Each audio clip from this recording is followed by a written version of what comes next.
Mesdames et messieurs, si la neutralité interdit à l'État toute pression qui pourrait déterminer l'option d'une conscience, elle lui prescrit aussi le respect des libres options.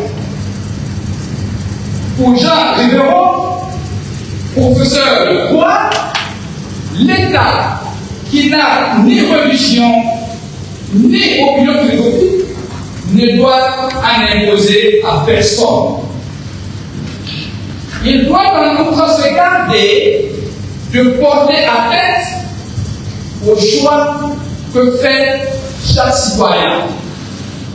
C'est par ce rappel de l'obligation de l'État de protéger la liberté de conscience et de religion que je vous invite en cette journée internationale de lutte contre l'islamophobie à explorer à travers des observations concrètes l'attitude de la Côte d'Ivoire concernant la laïcité de l'État, la liberté de religion et le droit à l'éducation.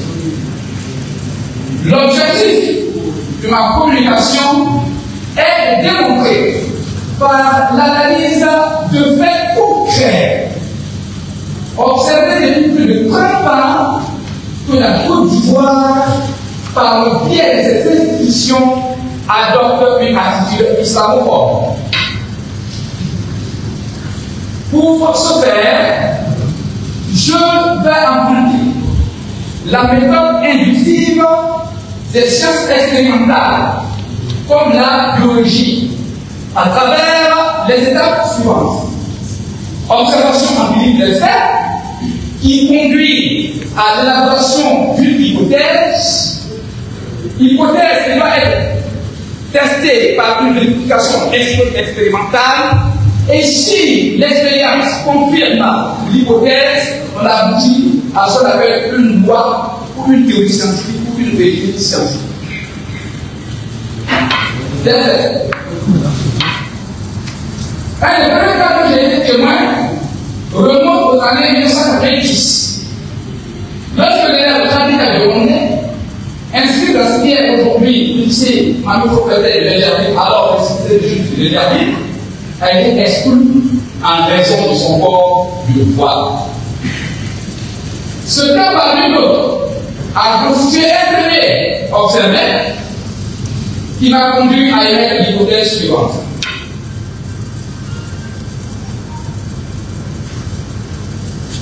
Nous avons observé un fait qui est ce qui ne doit pas être, et nous allons conduire à l'hypothèse. C'est pour ça qu'on procède à la science expérimentale. Quelle est l'hypothèse? L'hypothèse que l'État ivoirien adopte une attitude islamophobe.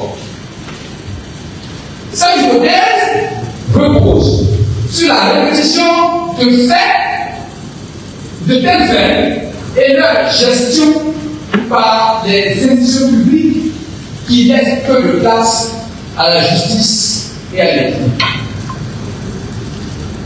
Nous avons mis notre hypothèse.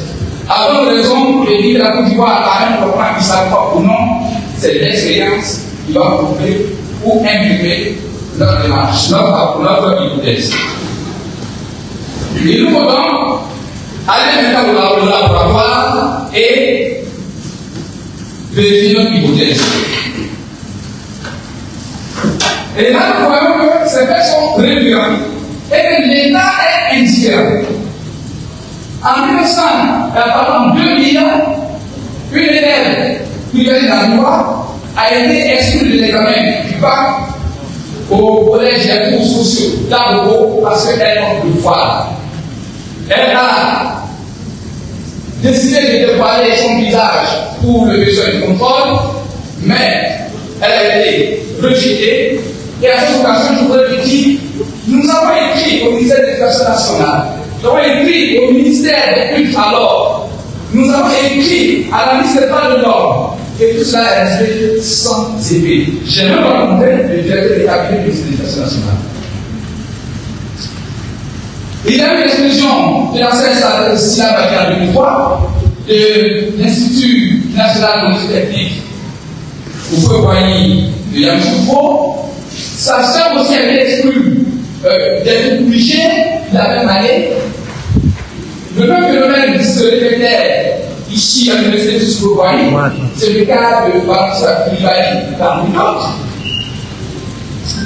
Et il y a aussi en 2020 le cas de Diabara Abakar qui a été empêché de soutenir son mémoire de principe parce qu'il porte là-bas.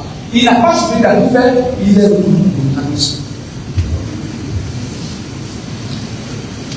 En 2021, c'est l'exclusion des deux sœurs, nous avons appelé les sœurs Ouattara, du bac au lycée Sainte-Marie des Boboti.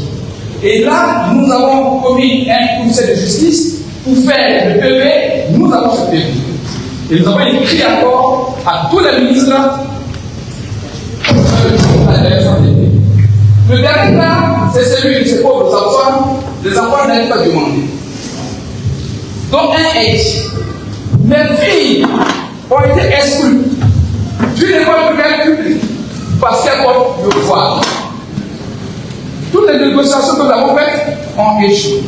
Et lorsque je décide de commettre un huissier de justice pour constater la matérialité des faits, la dame renvoie mon pauvre petit garçon qui est ici en représailles. Qui ne porte pas de voile, même si porte un petit comme aujourd'hui.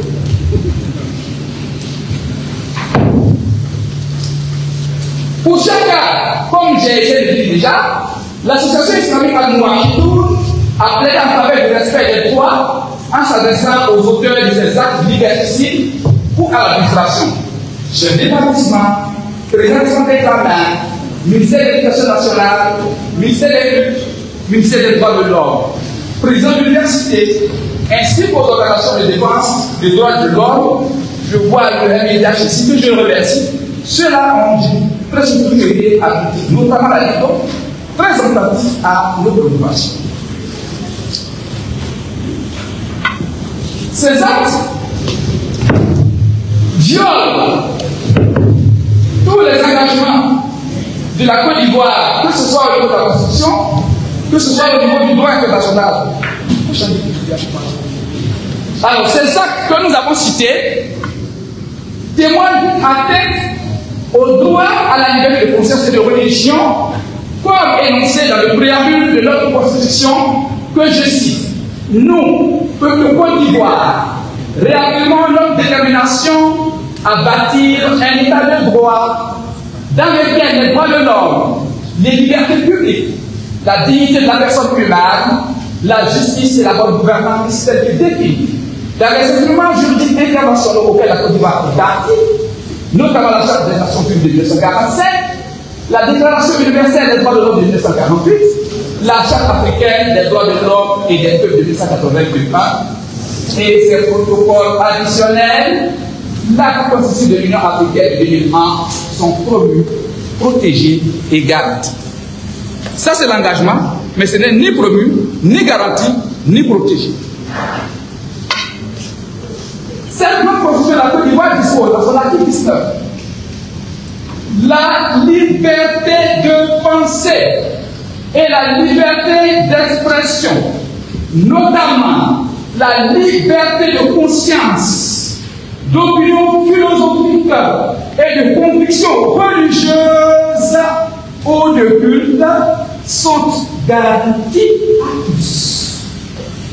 Chacun a le droit d'exprimer et de diffuser librement cette idée. La Déclaration universelle des droits de l'homme du 10 décembre 1948 n'est pas moins claire à son article 18, que je cite. Toute personne a droit à la liberté de pensée, de conscience et de religion. Ce droit inclut la liberté de changer de religion ou de conviction, ainsi que la liberté de manifester sa religion ou sa conviction, seul ou en commun, tant en public qu'en privé, par l'enseignement, les pratiques, le but et la condition politique. La Convention internationale, puisque nous sommes à l'école, il faut